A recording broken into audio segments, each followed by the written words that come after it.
Hello! Today we're going to do section 5.5, which is a continuation of the graphing sine and cosine lesson that we did last time in 5.4, except this time we are going to be adding shifts into our graphs.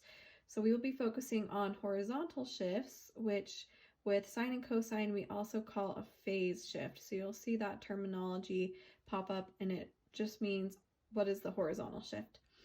So when a horizontal shift is performed on a trigonometric function, it's called a phase shift. The general equations that we learned last time are going to be almost the same. We still have the a sine b, and then here's where the new part is. Instead of just having b times x, we have this little minus h thrown into here.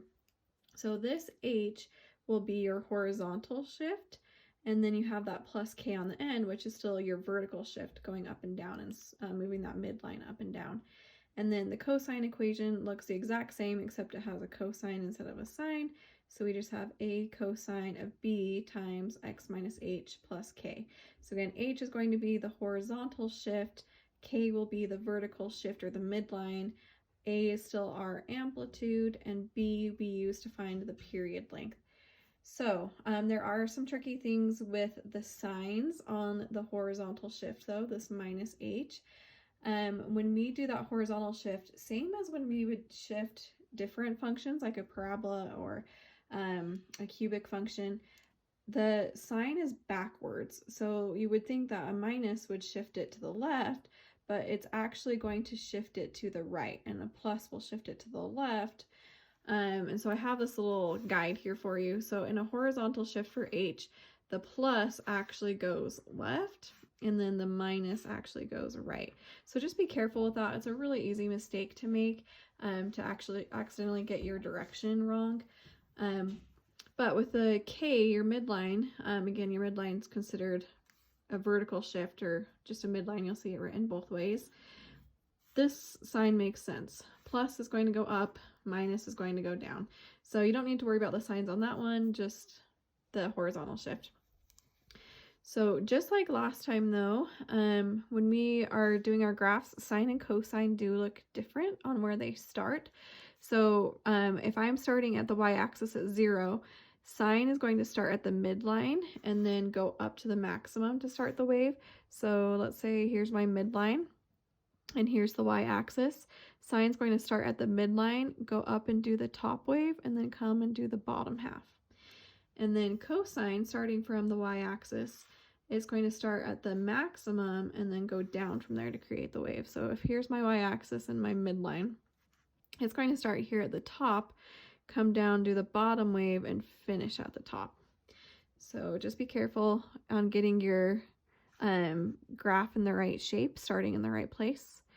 And then we can also have the reflections again. So if you have a negative in front of your sine or a negative in front of your cosine, it's going to reflect these shapes. So flip them upside down. So a reflected sine is still going to start at the midline, but instead of going up and doing the curve, we are going to go down and do the curve to get this shape. So this is a negative sine. And then same for cosine. If I have a negative cosine, that's going to reflect it. So if here's my midline and I'm at the y-axis, usually we would start at the top at the maximum and then come down and do the rest of the wave. But if I reflect that, it's going to flip upside down and start at the minimum, come up and do the top half of the wave, and then finish on the bottom. We kind of have like a little bit of a bell curve shape there. So this would be a negative cosine. So just pay attention to if you have a sine versus a cosine, and then if there's a negative in front, make sure to reflect that. It's really easy to forget that negative on there. So pretty much the graphing is going to be the same as what we did last time. We're still going to be looking for the amplitude. We're going to be looking for the period. We're adding this new phase shift, but we still have the vertical shift, which is like your k, and then the max and the min. So remember, amplitude is a, the little number in the front.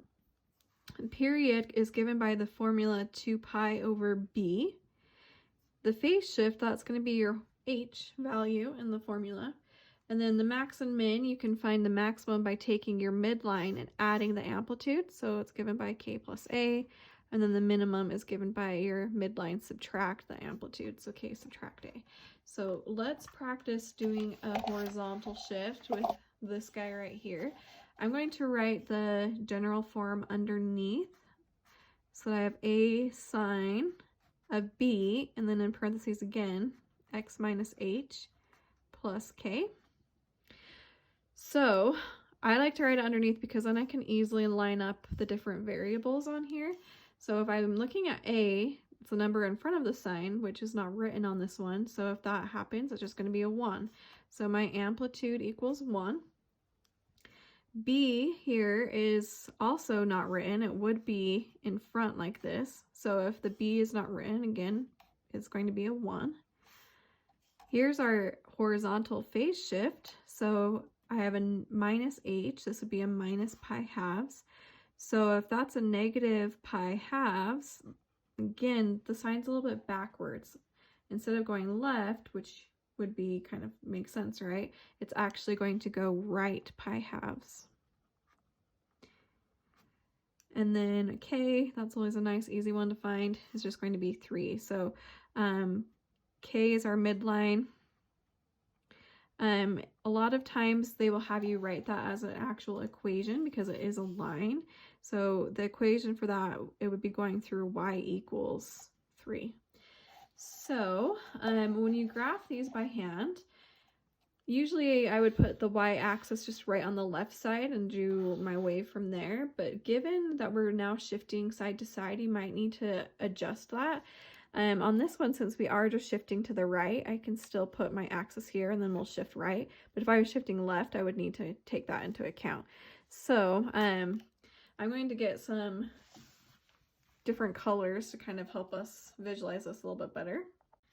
So since we aren't shifting to the left, I'm just going to put my y-axis again just on the left side here. And then depending on where your midline is, you might need to move your x-axis up or down. Our midline is at 3, but our amplitude's really short, so we have a really short wave. So we don't need to worry too much about the height. So maybe I'll just put it right here. So here's our x-axis, here's our y-axis. So then from there, I like to always do the midline first because it's kind of like our middle home base to go off of. So our midline is at 3, so I go up 1, 2, 3, and I'm just going to do a dashed line in this green color. Because again, it's not really technically a part of our graph. So here's K. And then from there, I like to go and put the max and mins. So I didn't write that down, but the max and min are going to be your high point and your low point, which we can find by doing our midline plus our amplitude and then the midline minus the amplitude. So the max is going to be 3 plus 1, which is 4, and our min is going to be that midline 3 subtract the amplitude, which is 2. So if we go and put those on, I'm just going to do this in a blue color, up above at 4, and then our minimum at 2, and then we can see how we're kind of bouncing back and forth. So this is the max and the min. So if I started my graph normally, so I'm going to do this one in a red graph. Let's pretend we don't have this phase shift right now and I would just be graphing it normal.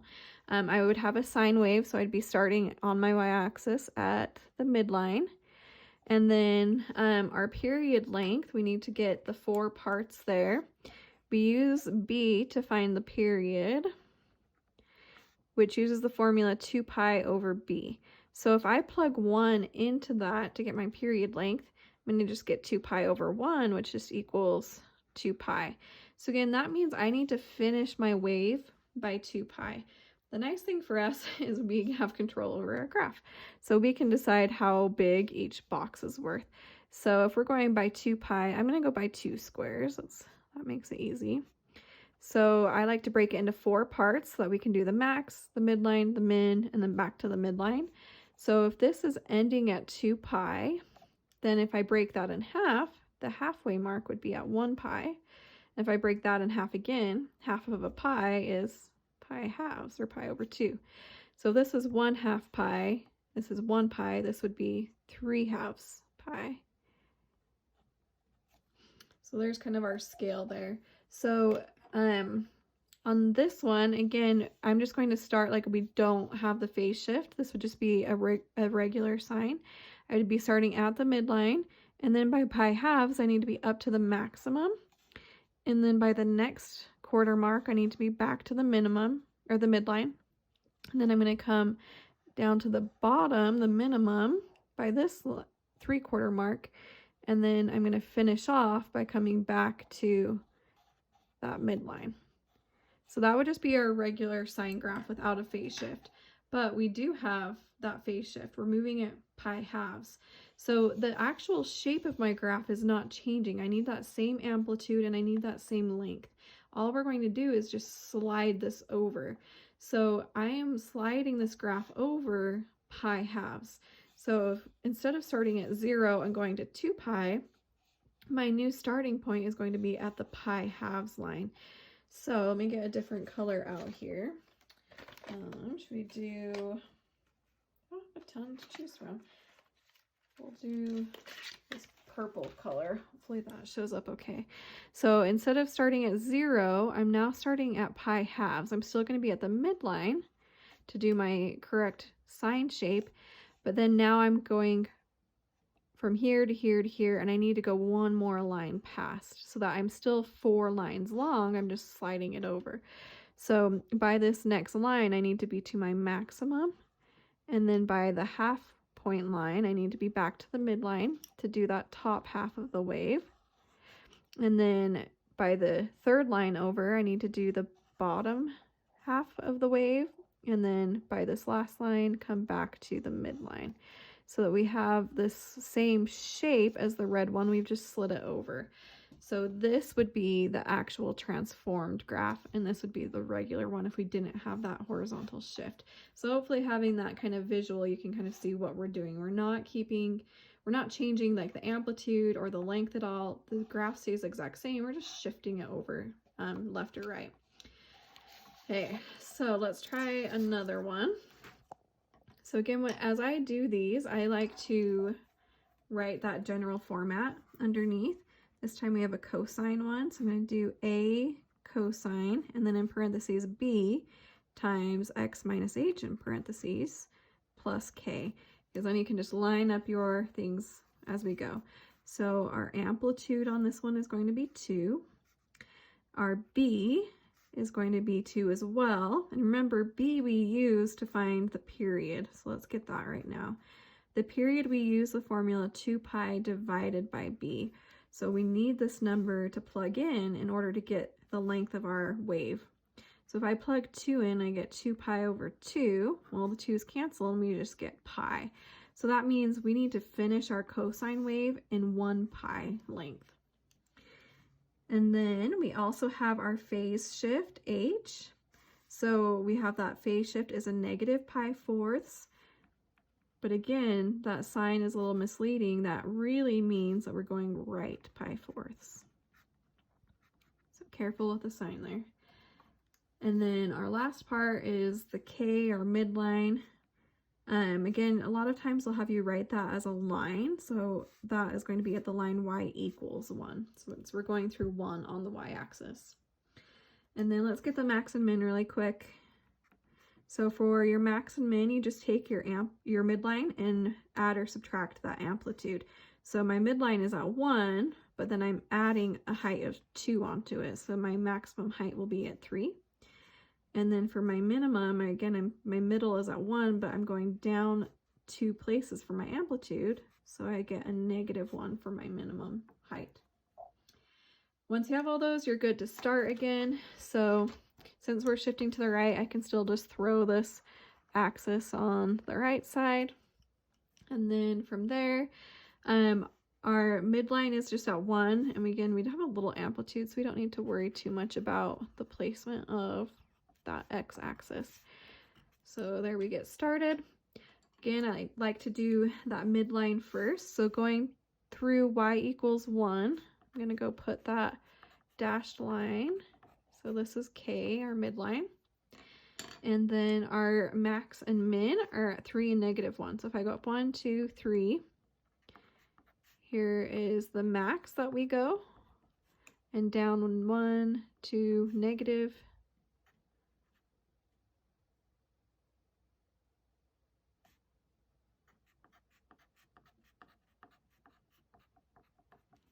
Okay, so there's our max, and there's our min. Okay, so let's do, actually really quick, let's put on our period length again. So we're going by pies this time. Let's just go by 1 box just to, I don't know, because I feel like it. So we would normally, without the phase shift, again, we would have to end by pi, going from 0 to pi. We would be this long for our cycle. So if I'm doing a cosine, remember a regular cosine, this one's not being reflected, it will start at the maximum, come down and finish at the maximum. So I'm just going to do this one really lightly. Starting here at the max on the y-axis, I would come down to the midline, and then I would come by the next line, I need to be down to the, it's like picking up the color on that, that's funny, down to the minimum, and then I need to be back to the midline, and then I finish up at the top. So you get kind of this nice little weird wave shape. So that would be with no phase shift, but we are shifting right pi fourths. So instead of starting at 0, I need to shift it pi fourths. Lucky for us, if this is pi, it breaks into fours pretty easy. This would be 1/4, a half, 3/4, a pi. So pi fourths is this line right here. And if I am moving over 1 block for my starting point, my ending point also needs to move over 1 block. So we would be ending at 5 pi fourths. So let me take that purple color, and again, we're just taking the same shape, but we're shifting everything over a block. So I'm going to be starting here at the maximum, and then by the next line over, I need to be to the midline. By the next line over, I need to be down to the minimum. By the next line over, I need to be back to the midline, and then by the next line over, I need to finish back at the top, and then we'll just connect those shapes. And I know it's really tempting to just do a straight line, but make sure you're kind of rounding those out. So this would be our answer on here, this purpley blue color. Probably can't tell the difference on the camera on the colors very well. So again, I just did that red so you can kind of see that visual of siding over. You don't need to do both graphs as you're going, but just so you can kind of see what's happening. Hey, last example. I want you to notice something on this example, though, on the inside of these parentheses versus how we've been doing it so far. See how we had 2 sets of parentheses here, and this 2 was out in front of this x minus h? We want that b to be outside the parentheses of the x minus h. We don't want a number in front of the x. If I look at this one, though, that's not the case of how it's written here. This 1/2 is in front of the x. We don't want it to be there. So sometimes they'll try and trick you. If you're going too fast, you might not catch this, and you just say, oh, b is 1/2 and my phase shift h is pi halves. But we need it to be in the form of b times x minus h. So I need to factor out that, like, greatest common factor kind of. I need to factor out this number in front of the x. So I'm going to take a 1/2 out front. So I just have the x. And then if I take a 1/2 away from this is like a 1 pi halves. So if I take that 1/2 out, I'm just left with a pi. So careful when it's not written in the right format. If it's written like this, you need to do that extra step of taking that 1/2 out front and then leaving the pi there. So we also do have a negative out front, so think about what that means. So let's write down all the things we need. We need our amplitude, we need to find b, we need to find our h, our phase shift, we need to find our midline k, and then the max and the min. Okay, so amplitude, again, let me write it up front. We have a cosine of b times x minus h plus k. So there's our general form. So again, a is in the front. We do have a negative, but no number, so it would be like a -1. But amplitude, again, is a height. if you remember this from our last lesson, we really want the absolute value of that. Most of the time you won't have a negative on there, so you don't need to worry about it. But if this is an absolute value of a -1, remember absolute values turn it into a positive. So since we're talking about the height of a wave, we can't have a negative height. So we always just take the positive value of that. Okay, going on to B, since we did factor it, this is now going to be the B. So our B is 1/2, which we use to find our period. So don't forget this step. The period is given by the formula 2 pi over B. So if I plug that in, I get 2 pi over 1/2. Well, that looks kind of ugly. Whenever you have something divided by a fraction, you can do keep, change, flip. So if I keep the numerator, change it to a multiplication instead of a division, and then flip this upside down to the reciprocal, so I get 2 over 1. Well, 2 pi times 2 is 4 pi. So we're saying that this cosine wave needs to finish in 4 pi's for its length. Okay, moving on to H. Again, we factored out this 1/2 so that we could get the correct H. If I did not do this, probably the most common mistake I would see on this question on an assignment was they would tell me that the phase shift is pi halves. But really, when we factor it into the right format, our phase shift is actually pi. And notice it's a plus this time. So our phase shift is a plus pi. So that means the plus really is telling you to go left pi. So we'll get to that in a second. And then K would be our midline, but there's no number written here. So you could think of it as being a +0. We're just going to be right on that x-axis. So the equation for that, for your midline, again, a lot of times you'll write it as an actual line, is y equals 0. You're just going through the line y equals 0, or your x-axis. So we'll just be centered right on there. And then the max, we do K plus A. So K on this one is 0 plus our amplitude of 1 is just 1. And then for our minimum, you just do K subtract A, which is 0 minus 1, which is -1. Okay. Once you have all of those different parts, you're good to start graphing. But like I was saying before, on all these ones, I just put the axis right on the side there. But this time we are shifting to the left. So if I'm shifting left, I'm going to put my axis over a little bit so I have some room to move. So I'm just going to go, let's just go 4 boxes over. And then our midline is just the y-axis or the x-axis, so it can just go right in the middle, and we'll be good.